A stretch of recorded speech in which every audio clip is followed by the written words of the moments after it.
Maximum India में, भारत में ज्यादातर रावण का जन्म बोले लंका, तो लोगों को अंदाजा ही नहीं है कि रावण का जन्म यहाँ नोएडा में। तो हर आदमी को उसके कर्म भूमि का ज्ञात है, जन्मभूमि का, जन्म के बारे में उसने किसी ने खोजा भी नहीं और न किसी को ज्ञात हुआ। असलियत में रावण था कौन?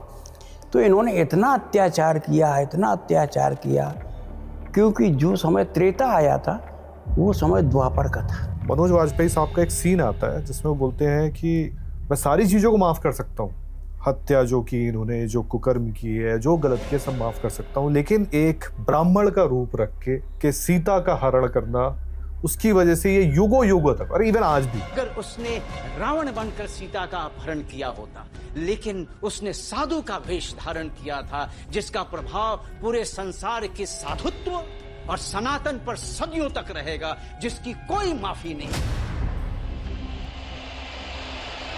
कि मैं जब भी कहीं सुनता हूँ, मतलब घर घर में कहीं भी बात होती है तो घर का भेदी लंका ढाले, तो विभीषण का, मतलब मेरा सवाल पूछने का तात्पर्य है कि विभीषण को बड़ा नेगेटिव दिखाया जाता है। रावण की नीति को विभीषण समझ नहीं पाया। हालांकि विभीषण का भी मार्ग वही था और रावण का भी मार्ग वही था। कि जब राम थे, मतलब उनके पहले उनके पिता दशरथ, हाँ? और अगर आप पूर्व में जाते जाएं तो वो सब थे, लेकिन रावण तब भी थे। 21 राम पैदा हुए। रावण की आयु का कोई अंदाज नहीं लगता है। अलग अलग शायद रामायण में भी आता है कि कहीं आता है कि सीता का रावण ने अपहरण किया, कहीं ये आता है कि नहीं, उनका अपहरण तो हुआ ही।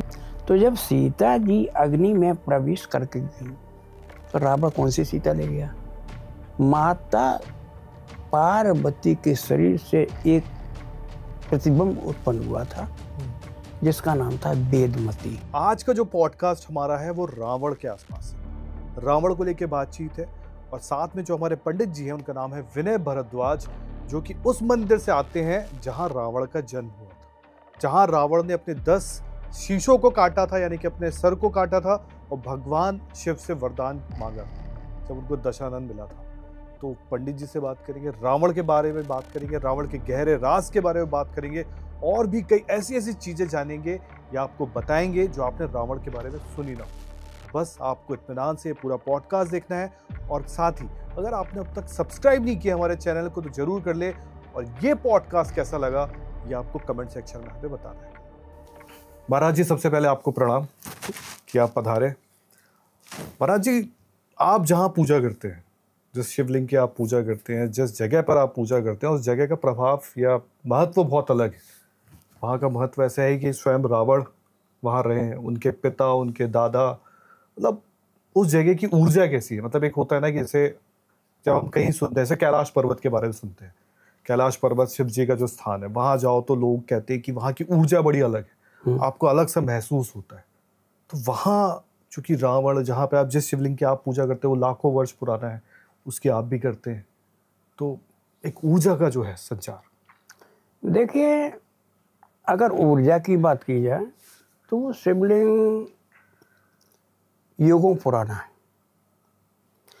आप ये तो जानते हैं कि चंद्रगुप्त विक्रमादित्य ने संवत, सन, ईस्वी, सुदी, ये सब इनके समय बनाई गई। वो इनका जन्म कलयुग में हुआ। इससे पहले चलता था माया कैलेंडर। जो माया कैलेंडर आज तक उसकी लैंग्वेज भी पढ़ नहीं पाता। वो लैंग्वेज न पढ़ पाने की वजह से हमारी युगों की तो गणना है, लेकिन उनकी अवधि का सही आकलन नहीं हुआ है। जब पृथ्वी पर सृष्टि का प्रारंभ करने के लिए ब्रह्मा जी ने आदेश दिया तो पहले उन्हें 7 ऋषियों को जन्म दिया था मंत्रों द्वारा कि तुम जाके सृष्टि की रचना करो। तो उन्होंने कहा बिना गुरु के हम कैसे कर सकते हैं। तो उन्होंने नारायण को बताया, तो वो नारायण भक्त हो गए, जिनको आज हम सप्तऋषि के नाम से जानते हैं। तब ब्रह्मा जी ने सोचा कि जब तक अंग से उत्पन्न नहीं होंगे तो सृष्टि आगे नहीं बन पाएगी। तब उन्होंने 7 ऋषियों को पुनः उत्पन्न किया, जिसमें थे तुम्हारे वशिष्ठ थे, अत्रि थे, दक्ष थे, पुलस्त थे, इस प्रकार से कश्यप, ये सारे ऋषि जब उत्पन्न हुए उनमें से पुलस्त भी थे। पुलस्त को जब ये काम सौंपा गया कि सृष्टि को आगे बढ़ाओ, तो उन्होंने कहा कि जब तक आदि और अंत के स्वामी भगवान शिव हैं उनका पूजन नहीं करेंगे तब तक हम आगे कोई कार्य नहीं कर सकते। तब ब्रह्मा जी ने और पुलस्त मुनि ने मंत्रों के उच्चारण से उस शिवलिंग को भूमि से उत्पन्न किया, जो शिवलिंग आज हमारे यहाँ है, आज भी मौजूद है। उसके पश्चात सृष्टि का प्रारंभ किया गया। तो वो हमारे यहाँ जो मंदिर जो है, जिसको रावण जन्मभूमि बोलते हो, उस मंदिर की ऊर्जा का यही कारण है कि वो हमारे पूर्वजों ने यानी ऋषियों ने और स्वयं ब्रह्मा जी के द्वारा उत्पन्न किया हुआ शिवलिंग है। और जैसे ईश्वर ने, भगवान ने स्वयं उत्पन्न किया हो, वहाँ की तो ऊर्जा संभव है। और आज भी वहाँ इस बात का आभास होता है, मन को सुकून, शांति, दुनियादारी के ग्रह कलेश वगैरह सब वहाँ एहसास नहीं होता है। यही कारण है, उनकी जो ऊर्जा आज भी वहाँ पर मौजूद है। अब ब्रह्मा जी का विवाह किया गया, नहीं, पुलस्त मुनि का विवाह किया। पुलस्त मुनि को महाराज दक्ष की सबसे बड़ी बेटी हरविभू नाम था उसका, उससे किया गया। तो उनसे 2 पुत्रों का जन्म हुआ। पहले थे महर्षि विशेश्रवा और दूसरे थे मुनि अगस्त। तो अगस्त ने तो सृष्टि से मना कर दिया कि मैं ये संसारिक जीवन में नहीं। फिर महर्षि विशेश्रवा का विवाह किया गया। तो जो भरद्वाज मुनि की एक बेटी थी जिसका नाम था एडविला, उससे हुआ, जिससे कुबेर का जन्म हुआ। इधर मालदीप, सृष्टि काफी आगे बढ़ चुकी थी। मालदीप का राजा था माल्यवन। माल्यवन का सपना था कि पूरी पृथ्वी पर एक छत्र राज करेंगे। तो उसने अपने दूत ने संपूर्ण पृथ्वी पर फैला रखे थे। उसकी पत्नी का नाम ताड़का था। उसकी बेटी ने घोर तपस्या करके ब्रह्मा जी से यह वरदान मांगा कि मुझे ऐसा पुत्र प्राप्त हो जिसका तीनों लोकों पे नाम हो। तो उन्होंने कहा कि ऐसा पुत्र प्राप्त करने के लिए योग पिता की भी आवश्यकता है। उसके पश्चात उन्होंने बताया कि जो महर्षि विशेश्रवा तप कर रहे हैं उनसे अगर विवाह हो जाए तो आपको प्रतापी पुत्र की प्राप्ति होगी। फिर वो आश्रम पे, वो इसी जगह पर जहाँ ये मंदिर बना, अच्छा, यहीं पर तप कर रहे थे। तो उसने देखा कि एक तपस्या करते वक्त ऋषि पर ये सिंह आक्रमण करने वाला है, तो उसने उसका वध कर दिया। वध किया जब ऋषि की तंद्रा छूटी, उन्होंने कहा अरे हमारे आश्रम में हड्डियाँ। तब उन्होंने बताया कि ऐसा ऐसा था। तो बोले ठीक है कुछ मांग लो। तो उन्होंने कहा मांगे क्या, ब्रह्मा जी ने स्वयं आदेश दिया हम आपसे विवाह करेंगे। तो उन्होंने विवाह किया। उनसे ये पुत्रों की उत्पत्ति हुई है, रावण, कुंभकर्ण, विभीषण और शूर्पणखा। ये चारों सगे हैं? हाँ, चारों सगे, एक ही माता। कुबेर सौतेला है। कुबेर सौतेले, ठीक है। भरद्वाज मुनि की जो बेटी थी ना इडविला, उसका बेटा वो है, ठीक है। और माल्यवन की जो बेटी थी केतकी, हाँ। कुछ लोग उसे कैकसी भी बोलते, लेकिन उसका सही नाम है केतकी। उसके बेटे ये हैं। अच्छा, यानी जो महर्षि विशेश्रवा के 2 विवाह हुए थे ना। उसके पश्चात ये लंका प्राप्त इनको हुई। भगवान शिव ने पार्वती जी के कहने पर बनवाई। बनवाने के बाद फिर उन्होंने कहा कि इसका प्रवेश कराया जाए, पूजन कराया जाए। तो अथर्ववेद के ज्ञाता थे महर्षि विशेश्रवा, तो उनको पूजन में ले गए। जब पूजन हो गई तो उन्होंने कहा ऋषि वर दक्षिणा मांग लो, क्या चाहिए आपको। रावण ने धीरे से कह दिया कि रावण तो पैदा हो चुका था ना, पिताजी लंका ले लो।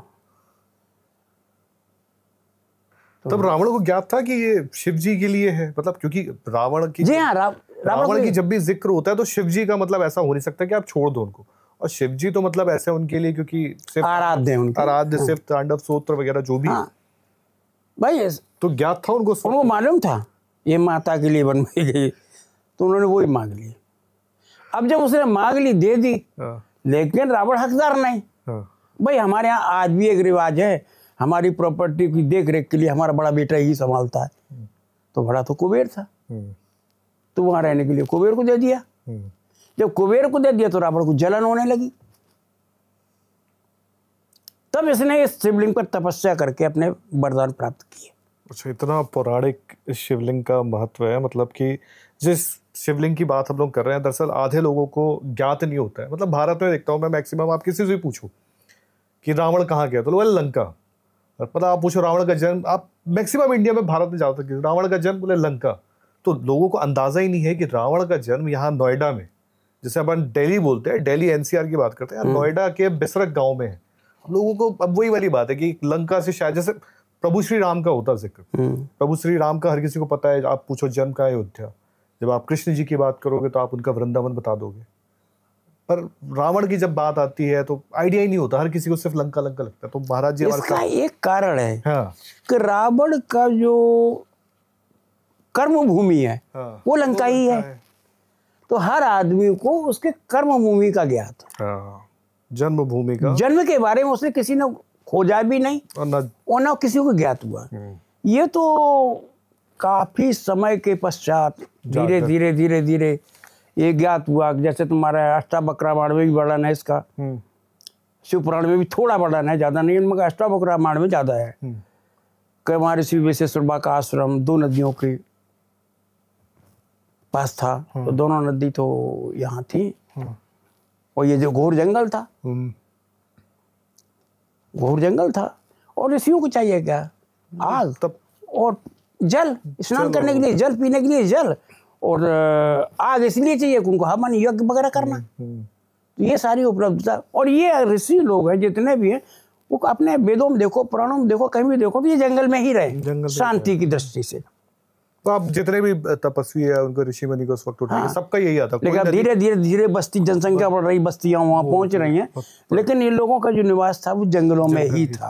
महाराज जी, एक बड़ा सवाल मैं आपसे पूछता हूँ, क्योंकि और ये सवाल अपने आप पे बड़ा छोटा सा है, पर ये है बहुत बड़ी चीज।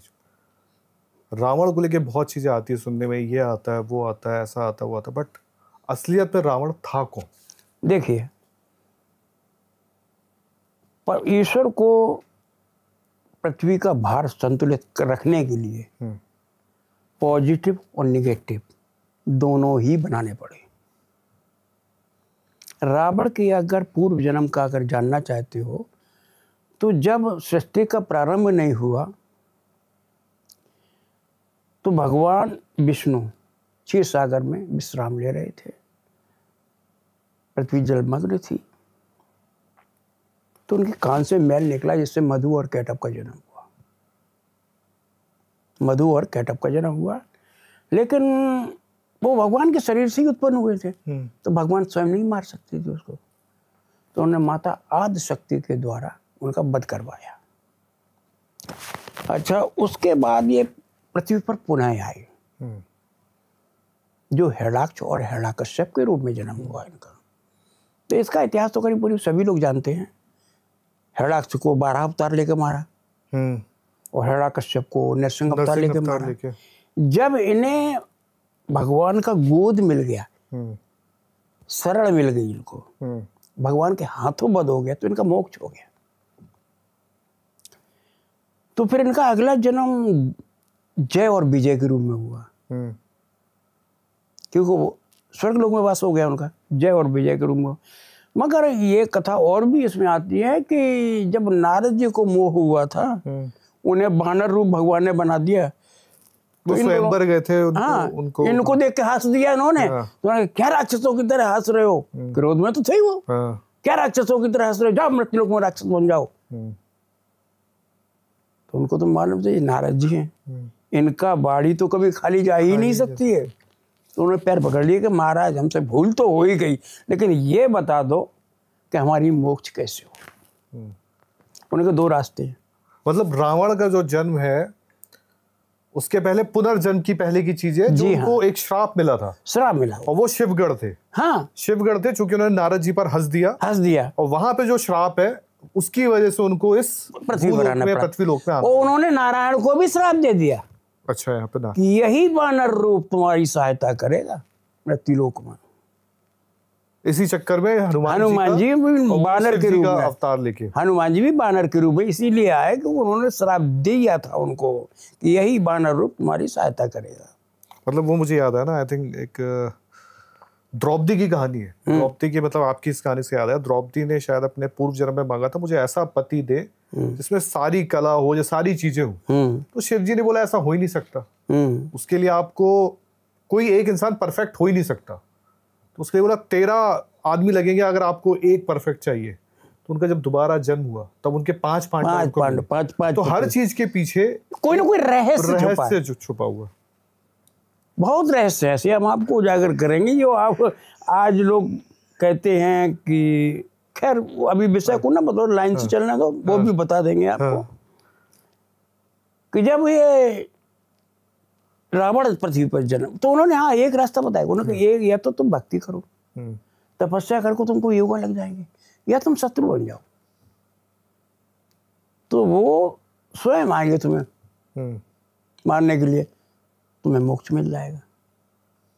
हाँ, अगर तुम भूल गए तो पुनः पृथ्वी पर जाना पड़ेगा। उन्होंने कहा नहीं प्रभु, हम भूलेंगे नहीं। तब ये रावण और कुंभकर्ण के रूप में इनका जन्म हुआ था। तो इन्होंने इतना अत्याचार किया, क्योंकि जो समय त्रेता आया था वो समय द्वापर का था, द्वापर आना था। लेकिन इनके अत्याचारों से त्रस्त हो गए, ऋषि त्रस्त हो गए, तो द्वापर की बजाय त्रेता को आना पड़ा। आपको नहीं मालूम होगा तो मैं बताता हूँ। रावण की आयु काल में 21 राम पैदा हुए। 21 राम, 20 में परशुराम। मगर रावण इन्हीं राम का इंतजार कर रहा था। क्यों? कि उसे मालूम था मोक्ष तो उनके ही हाथों है। रावण को ये बात मालूम थी कि मेरी मृत्यु इनके हाथों लिखी है और मुझे मोक्ष यही दे सकते हैं। 21 राम पैदा हुए। रावण की आयु का कोई अंदाज नहीं लगता है।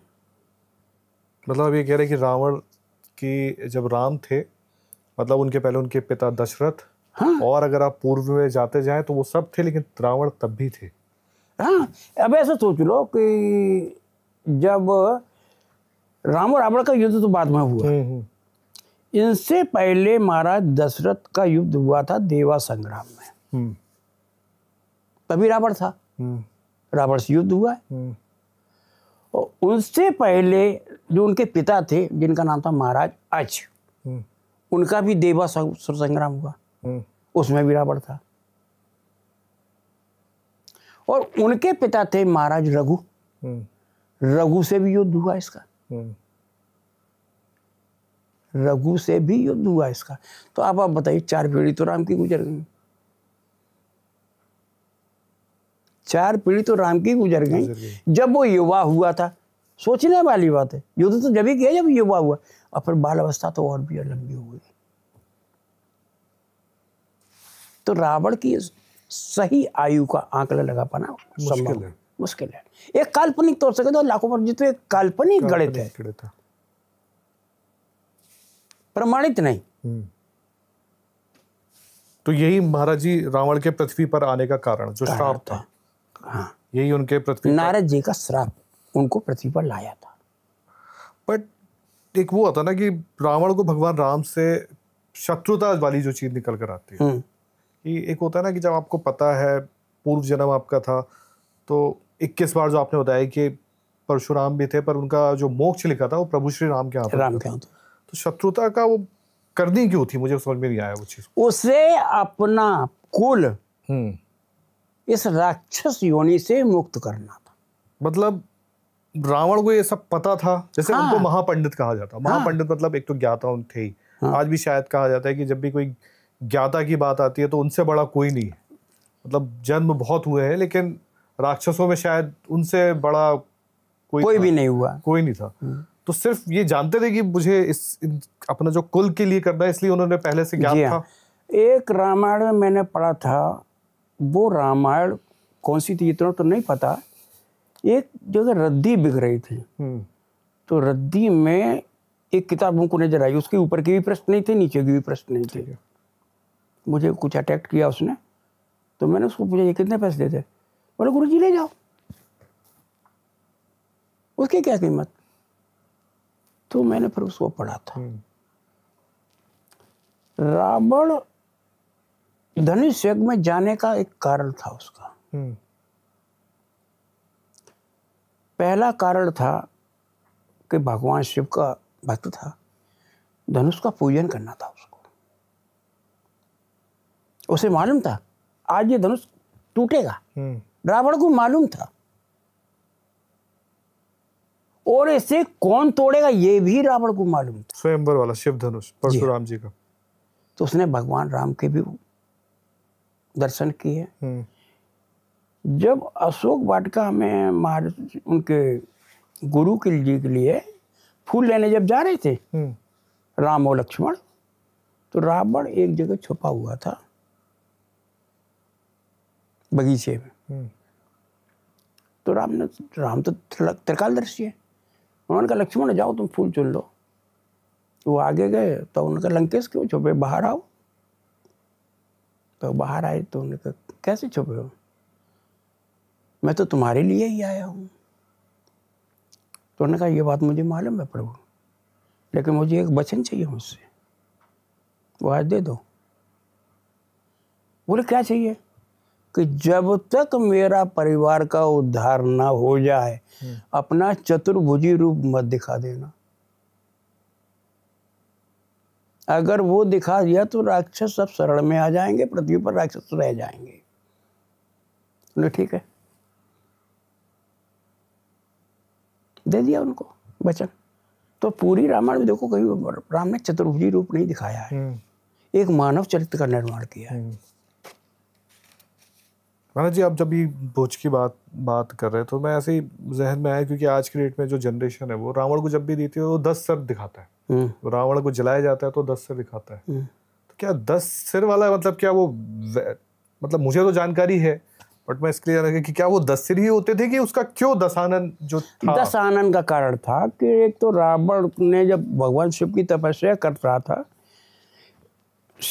इसी शिवलिंग पर, तो भगवान प्रकट नहीं हो रहे थे। अच्छा, वो भी यही नोएडा वाला ही है? हाँ, ये वही शिवलिंग है। अच्छा, ये वही यही है। तो ये अपने सर काट देता था, लेकिन भगवान शिव किसी भक्त को कैसे मारे? भगवान शिव उसको जीवित कर देते थे। तो जब भगवान शिव प्रकट हुए तो उसने ये वरदान मांगा था कि काम क्रोध लोभ मोह अहंकार त्याग तप धर्म परोपकार, ये 10 चीजें मेरे बस में, मेरे अधीन हो। भगवान ने दिया उसको, इसलिए 10 आनंद कहा। आनंद का मतलब होता मुख, 10 आनंद इसीलिए कहा गया। उसने 10 बार शीश काटे हैं, 9 बार काटे, 10वां अपना स्वयं का था जब प्रकट हो गए भगवान, इसीलिए उसको 10 आनंद कहा गया। ना एक बार सोचने वाली बात है, किसी आदमी को 10 आनंद कैसे सो सकेगा, करवट कैसे लेगा? नहीं, वही याद आता था क्योंकि यानी इसके अंदर वो 5 गुण 5 अवगुण 5 सभी विद्यमान उसके अधीन थे। नहीं, क्योंकि मुझे याद आया ना, क्योंकि जब हनुमान जी गए थे लंका, हाँ, तो हनुमान जी का भी एक चित्रण कहीं आता है कि वो बताते हैं कि रावण को उन्होंने देखा, वो उस वक्त शायद सो रहे थे, ऐसा कुछ था। तो वो बताते हैं कि बड़ा शरीर एकदम लाल, छाती में एकदम सोना, और भुजा, उनका जो चित्रण ऐसा आता है कि शायद बताते हैं कि नदी के किनारे जैसे कोई हाथी सो रहा हो। तो मतलब रावण का व्यक्तित्व जो हनुमान जी पर आता है, जब वो लंका का बताते हैं, जब उन्होंने रावण को देखा वहां पर, तो उसका व्यक्तित्व, तो वही मैं आपसे इसलिए पूछा दशानन, क्योंकि वो वाली बात है ना, आप और हम शायद वो चीज़ जानते हैं, पर आज की जनरेशन जब वो देखती है वो रावण को जलाया जा रहा है तो उनको लगता है शायद रावण 10 सर। आप भी देखते हैं कहीं भी वो होता है तो 10 सर ही होता है, तो आधे लोगों को आइडिया होता है कि रावण के 10 सर ही थे, वो 10 सर लेके चलते हैं। शीश एक ही था मगर उसने जो अधीन किया था वो 10 भाग थे। महाराज जी कई बार ये आता है, अलग अलग शायद रामायण में भी आता है कि कहीं आता है कि सीता का रावण ने अपहरण किया, कहीं ये आता है कि नहीं उनका अपहरण तो हुआ ही नहीं, वो तो उनकी एक मतलब क्या बोल सकते कॉपी, जिसको आज के जमाने में अगर वर्ड यूज करें तो एक कॉपी काइंड ऑफ थी। उस पर आप कैसे देखते हैं? देखिए रामायण जिसने पढ़ी है या आपने भी पढ़ी हो किसी ने भी पढ़ी हो तो पंचवटी में एक वर्णन आता है कि जब तक करूं निशाचर नासा, जब तक करो अग्नि प्रवासा। यानी राम ने स्वयं सीता से कहा है कि जब तक हम निशाचरों का नाश करें, जब तक तुम अग्नि में प्रवेश करके रहो। तो जब सीता जी अग्नि में प्रवेश करके गई तो रावण कौन सी सीता ले गया? अगर रामायण पढ़िए तो एक छोटा सा गणित है, फिर वो कौन सी सीता लेके गया? हाँ गई। वो कौन था? माता पार्वती के शरीर से एक प्रतिबिंब उत्पन्न हुआ था जिसका नाम था वेदमती। वेदमती। और वेदमती ने रावण को श्राप दिया था कि जिस दिन मैं लंका में आऊंगी उस दिन तू नष्ट हो जाएगा। तो भगवान शिव ने वेदमती को अग्निदेव के पास छोड़ रखा था। वो वहां तप कर रही थी, उनकी सूरत सीता से हूबहू एक थी। लंका गई, वेदमती गई। क्योंकि मेरे मन में ना ये सवाल इस वजह से भी आया क्योंकि जैसे अभी हम धनुष की बात कर रहे थे, जिस धनुष को भगवान श्री राम ने तोड़ा था उनको कहते हैं सीता माँ ऐसे उठा लिया करती थी। हाँ? जब सीता माँ में वो ऊर्जा और सब दुनिया जानती है, तो फिर रावण लेके गया क्योंकि ये बात रावण कैसे छू सकता था? हाँ वही वाली बात है। जब लक्ष्मण जी अंतिम समय में जब लक्ष्मण जी उससे ज्ञान लेने गए तब भी तो रावण ने कहा है अरे लक्ष्मण सीता को तो मैं छू भी नहीं सकता था, वो ज्ञान वो जगदम्बा है। ज्ञान लेने वाली बात सही है। हाँ ज्ञान लेने गए क्योंकि कई उसमें भी शायद नहीं ज्ञान लिया, अलग अलग जगह ज्ञान लिया है उन्होंने, ज्ञान लिया है। सीता जी को तुम्हें माता को तुम्हें छू ही नहीं सकता था।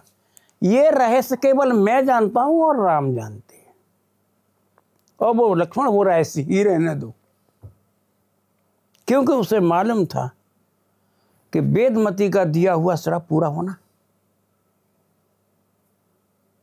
वेदमती का दिया हुआ श्राप पूरा होना है। और लंका विजय के बाद सीता जी को वेदमती को अग्निदेव को समर्पण करना और सीता जी को वापस लाना है। यही अग्नि परीक्षा में भूल हुई थी। अग्नि परीक्षा लेने का कारण यही था, लक्ष्मण जी को मालूम नहीं था। सब क्रोध कर रहे थे माता पवित्र है, माता पवित्र है। उनको ये कैसे मालूम था कि माता तो अग्नि में प्रवेश कर पे बैठी हैं, उन्हें तो वापस लाना है। अच्छा ये भी एक मतलब दुनिया के सामने एक वो था, लेकिन वो था हकीकत कुछ अलग थी, कुछ और थी, वो जो समझ नहीं आता किसी को। महाराज ऐसी कई चीज़ें निकल कर आती हैं, जैसे रावण के बारे में हम लोग पढ़ते हैं या कुछ जानकारी आती है, तो जैसे मुझे याद जहाँ तक याद आता है एक बाली का आता है कि बाली के पास वो शक्ति होती थी, और बाली के शायद मुझे 2 युद्ध याद आते हैं। एक हनुमान जी के साथ था, तो हनुमान जी के साथ ऐसा था कि उन बाली के पास वो वरदान था कि वो जिसको देखता था उनकी आधी शक्ति स्वयं में ले लेता था। अब हनुमान जी की अगर थोड़ी शक्ति ले ली तो मूर्छित हो गए थे, उठ ही नहीं पाए थे। लेकिन जब रावण का आता है सामने तो सुनने में आता है कि 6 महीने अपनी कखरी में दबा के रखा था उन्होंने। 6 महीने उनको एकदम बांध के रावण को रखा था। और एक शायद सहस्त्र बाहु का आता है जिक्र, अब वो युद्ध का मुझे याद नहीं आता कि वो युद्ध कौन जीता था, बट इनका आता था। इसके अलावा क्या लंका में भी ऐसा, जब रावण लंका में थे, मतलब वहां के तो मेन ही थे वो सब कुछ सर्वे सर्वा, क्या वहां भी उनको किसी से डर लगता था या एक वो होता था? हाँ हाँ, उस देखो मृत्यु का डर सभी को होता है। हाँ, चाहे रावण हो, चाहे वो कोई भी जीव हो, या राम हो, या कोई भी जीव हो। इसके मृत्यु के रहस्य कई एक लोग जानते थे, जैसे कि मंदोदरी। वो शस्त्र मंदोदरी के पास था, जिससे रावण की मृत्यु होनी थी। शस्त्र? जी हाँ। अब वो शस्त्र था कौन, अब आपको हम वो बता दें। जब महाराज रघु पूजा कर रहे थे और रावण ने उस समय आक्रमण कर दिया, आक्रमण किया, तो ये चटाई होती है ना कुशा, कुशा से उन्होंने एक धनुष बनाया, एक बाण बनाया और ब्रह्म मंत्र फूंक करके उसे ब्रह्मास्त्र बना दिया और रावण की तरफ फेंक दिया। रावण तीनों लोकों में भागा, किसी ने उसको शरण नहीं दी। महाराज रघु का बाण, वो भी ब्रह्मास्त्र। तब ये रास्ते में नारद जी मिले, तो वो नारद जी के पैरों गिर गए। नारद जी आप ही बचा सकते हो, हमें तो सबने हाथ ऊपर कर दिए। तो उन्होंने कहा देखो रावण, ये महाराज रघु का ब्रह्मास्त्र बाण है, ये स्त्री पर, बालक पर, वृद्ध पर प्रहार नहीं करता। अब तुम बचाना चाहते हैं बचाओ। तो ये अशोक वाटिका में जाकर जब मंदोदरी घूम रही थी तो उसके नीचे घुस गया और जब स्त्री को देखा बाण वहीं गिर गया। तो ये बात समझ गई थी मंदोदरी कि यही अस्त्र है जो इसकी मृत्यु का कारण बन सकता है।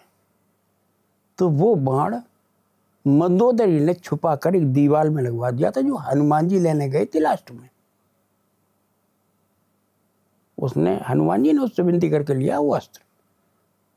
अच्छा, जब लंका दहन, जब युद्ध अंत पे आ चुका तो उसी अस्त्र के द्वारा राम ने उसका वध किया। मतलब हम सबको ये जरूर क्या था महाराज कि उनकी नाभि पे रावण की, क्योंकि रामायण हर कोई देखता है तो कई बार आप देखते हो, तो उनकी नाभि पर वो कहते हैं अमृत जो था रावण का छुपा था, वहां पर अगर जाएगा। पर यही सुना था अभी तक कि राम जी ब्रह्मास्त्र से मारते, पर ये नहीं पता था कि वो जो ब्रह्मास्त्र था कौन था, किसका शस्त्र किसका था।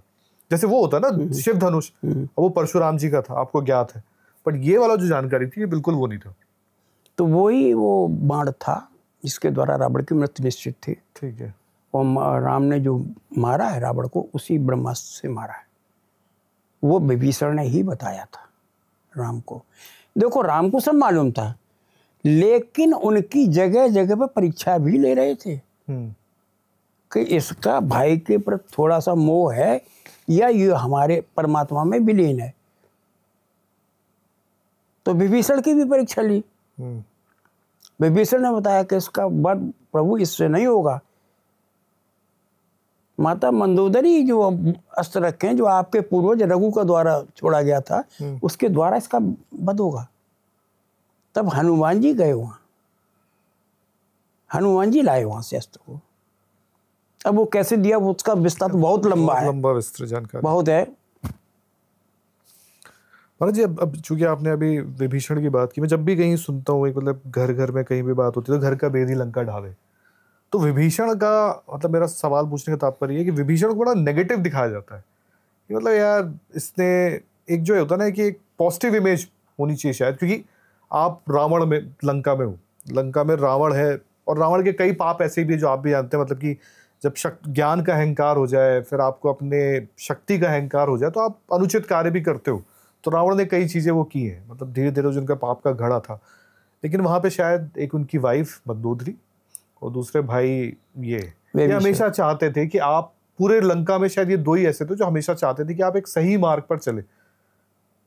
पर विभीषण की जो एक छवि बनाई गई है वो बड़ी अजीब सी बनाई गई है कि यार विभीषण, मतलब विभीषण मत बनना, ऐसे घर भेजिए। हाँ, कि घर में जब भी बात होती है कि ये है विभीषण, तो मतलब मैं वो जब सुनता हूँ और जब पढ़ता हूँ, जैसे नारद जी को मैं एक बात करता हूँ, नारद जी के बारे में आज की जनरेशन को अगर आप सुनो तो उनको लगता है कि कोई इंसान है जो इधर की बात उधर करता है, उधर की बात चुगली करते हैं। हाँ, पर नारद जी को कोई असल में समझ नहीं पाया। नारद जी आपको हमेशा एक मार्ग दिखाने आते हैं, वो हमेशा एक सच्चाई से वो करवाने आते हैं।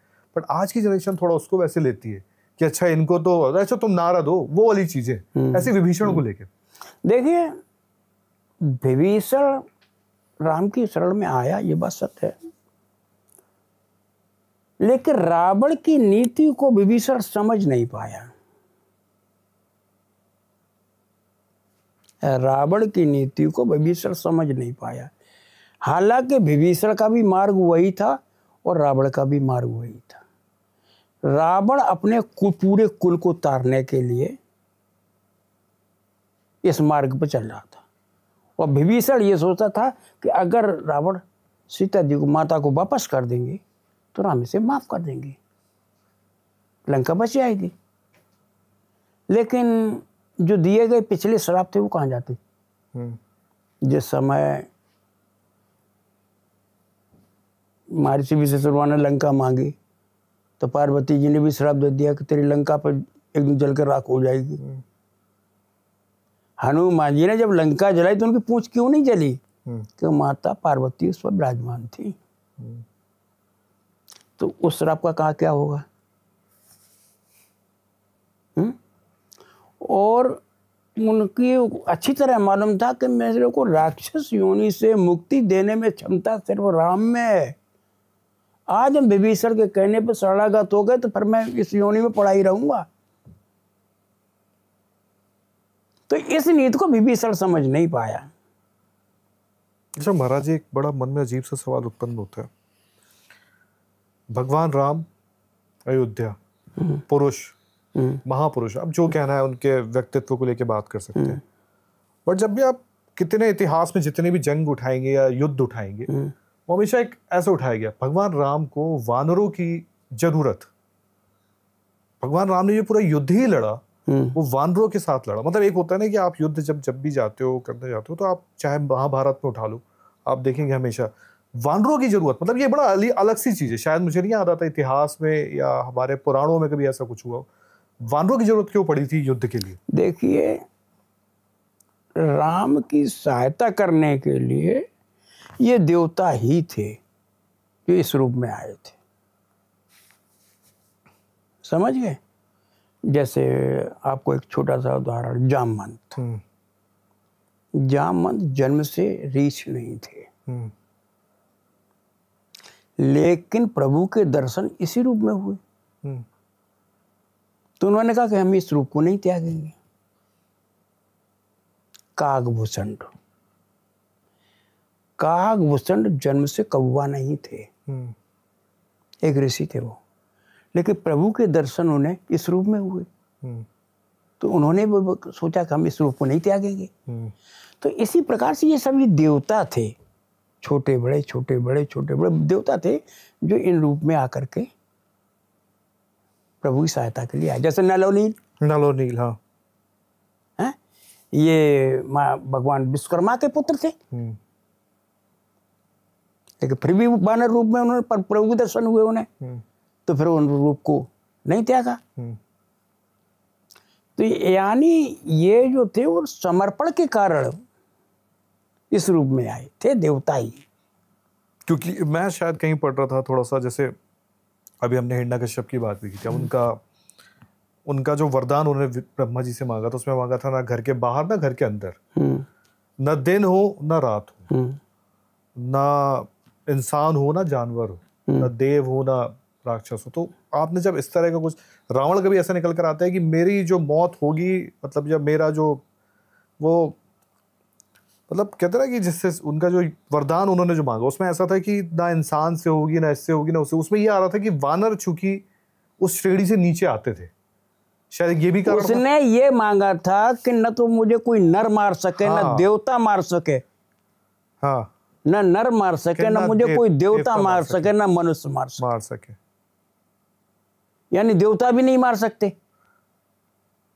मनुष्य भी नहीं मार सकता, लेकिन वो मनुष्य भी हैं, हाँ, और वानर भी हैं। वानर का मतलब वन में रहने वाला ना, वो उस लाइन से अलग हो गए, फिर वो कट गई बात, समझ गए? हाँ। तो उसका वो भी वरदान उसका सही था, हाँ, लेकिन उसको ये वरदान नहीं लिया था, उसने लिया था मैं अमर हो जाऊं। ब्रह्मा जी से कहा था उसने, मुझे अमर कर दो प्रभु। तो उन्होंने कहा कि देखो पृथ्वी पर मृत्यु लोक में जो भी आता है उसे एक दिन शरीर का त्याग करना ही पड़ता रावण, यार ये संभव नहीं है। तो उन्होंने कहा कि हमें जो श्राप दिया है उसको पूरा कैसे होगा? तो उन्होंने कहा स्वयं नारायण आएंगे तुम्हारा उद्धार करेंगे। महाराज जी, आपने हमारे जब हम ये ऑन नहीं था एक बात चली थी, कलयुग में भी क्या रावण का, जैसे हर युग में जो दो चला आ रहा है और हर युग में कहीं ना कहीं इनके साथ ये हो रहा है कि विष्णु भगवान के हाथ हो या उनके अवतार के हाथ हो, इनका जानत है कलयुग में भी कली अवतार होगा। जी हाँ, इसमें भी क्या, इससे पहले भी रावण हो चुका, फिर रावण द्वापर में भी हुआ है। द्वापर में कैसे?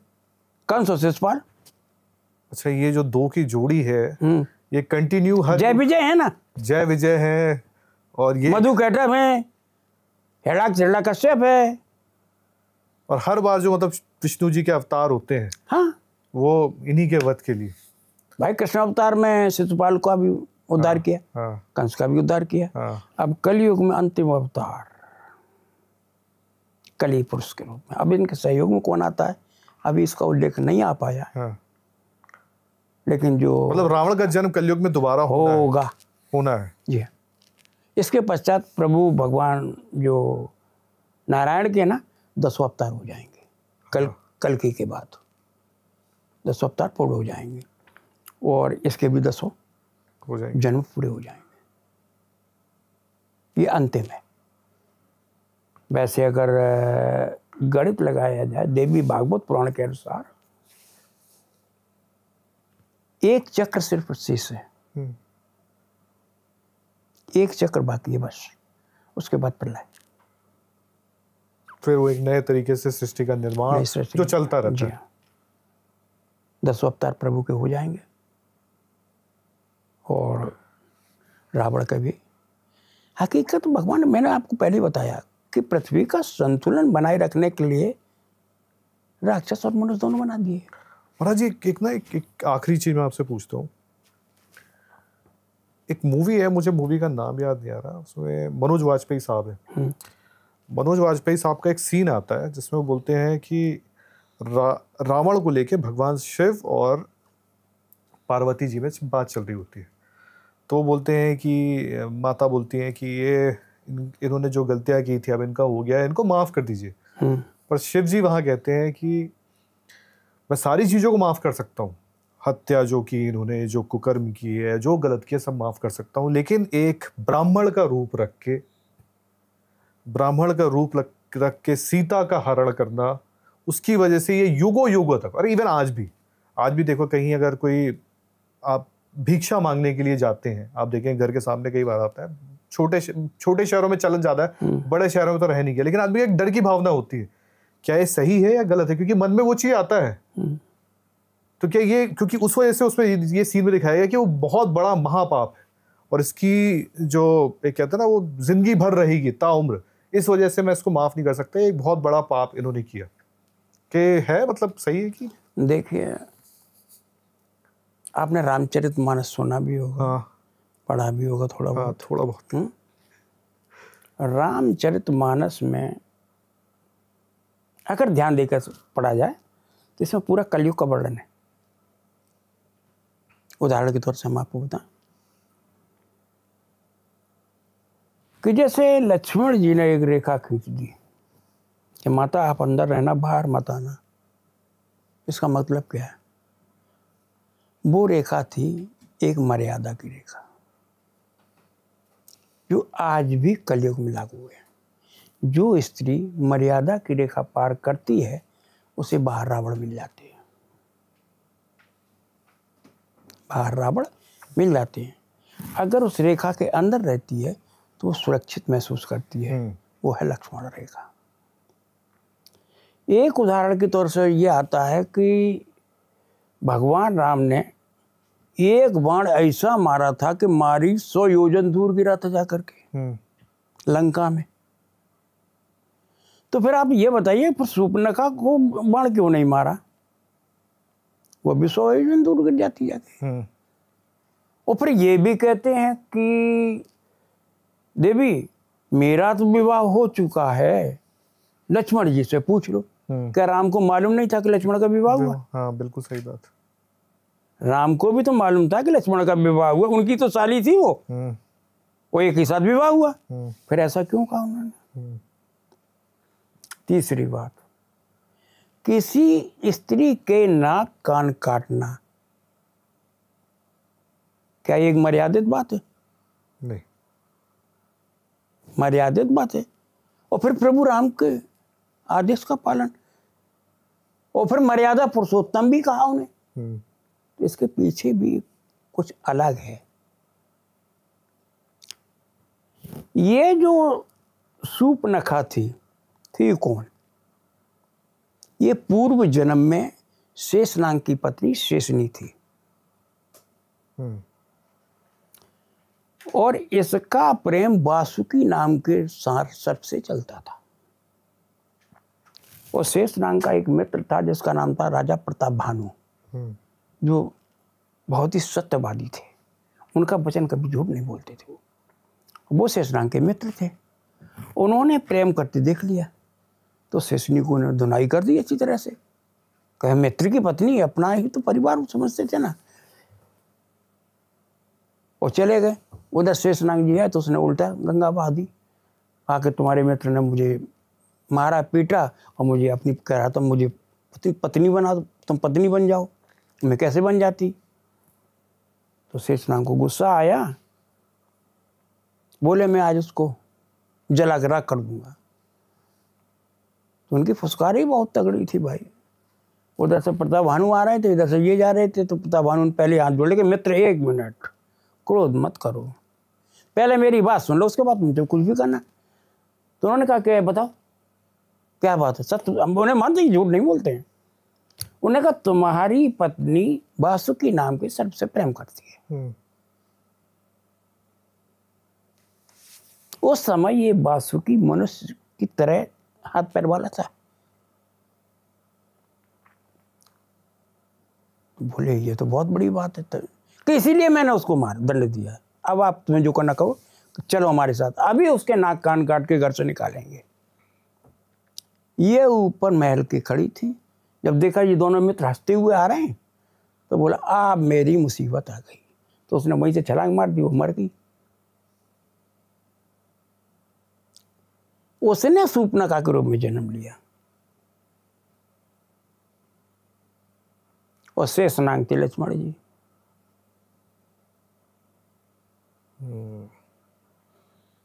समझ गए? समझ गया। शेषनाग थे लक्ष्मण जी। जब लक्ष्मण जी ने कहा कि देखो मैं तो भैया अपने प्रभु का भक्त हूं और मैंने न बैठ खाने की न मैंने सोने की प्रतिज्ञा ले रखी है, भैया से पूछ लो, बोरा वहां के राजा भी हैं। तब उन्होंने कहा कि लक्ष्मण तब लक्ष्मण जी को ध्यान में आ रही है शेषनी खड़ी है। तब उसके नाक कान काटे। एक मर्यादा पुरुषोत्तम राम नाक कान काटने की अनुमति दे सकते हैं। जो इनके बारे में उचित अनुचित बोलते हैं उनके आगे की जानकारी रखना चाहिए। क्या कर ऐसा हुआ क्यों? महाराज एक चीज और, जैसे थोड़ा पढ़ने में जानकारी आती है कि जैसे प्रहलाद के बारे में कहा जाता है कि विष्णु के सबसे बड़े भक्तों में शायद एक होता है कि आप जब भी बात करेंगे तो शायद प्रहलाद जी का नाम आता है। पर शिव की जब बात आती है, भगवान शिव की जब बात आती है तो उनके भक्तों में शायद सबसे ऊपर पता नहीं रावण को ही रखा जाता है। शिव तांडव स्रोत की बात जो आप कर लो, तो क्या मतलब है ये चीज की कि शिव जी के जो परम भक्त है और कुछ भी कहो आप, शिव तांडव स्रोत मतलब आज जो दुनिया जानती है, पढ़ती है, जिसकी आप कह सकते हैं वंदना करती है, वो रावण की ही है। तो मतलब सबसे बड़े भक्त अगर भगवान शिव के कोई है तो रावण ही। ऐसा है, प्रहलाद हुए, रावण हुए, ये अलग अलग युग में है। अलग अलग युग में। उस युग में जिसमें प्रहलाद हुए उस युग में प्रहलाद श्रेष्ठ, त्रेता में रावण श्रेष्ठ, द्वापर में कंस श्रेष्ठ। समझ गए? तो ये अलग अलग की तुलना है। अब आप क्या समझते हो कि प्रहलाद के ही तो पौत्र थे महाराज रघु। अच्छा, सेम परिवार उसके। ना सॉरी, महाराज बलि मैं सोच रहा। बलि महाराज उनके ही तो नाती है थे। बलि जितना तो कोई ज्ञानी और विद्वान नहीं हुआ। राजा बलि, वामन अवतार जब हुआ है, उन्हें मोक्ष देने के लिए स्वयं नारायण आए, स्वयं भगवान आए थे। तो एक से एक महान हो चुके, जिनकी गाथा आगे चल गई उसका पूजा होने लगी। धन्यवाद महाराज जी।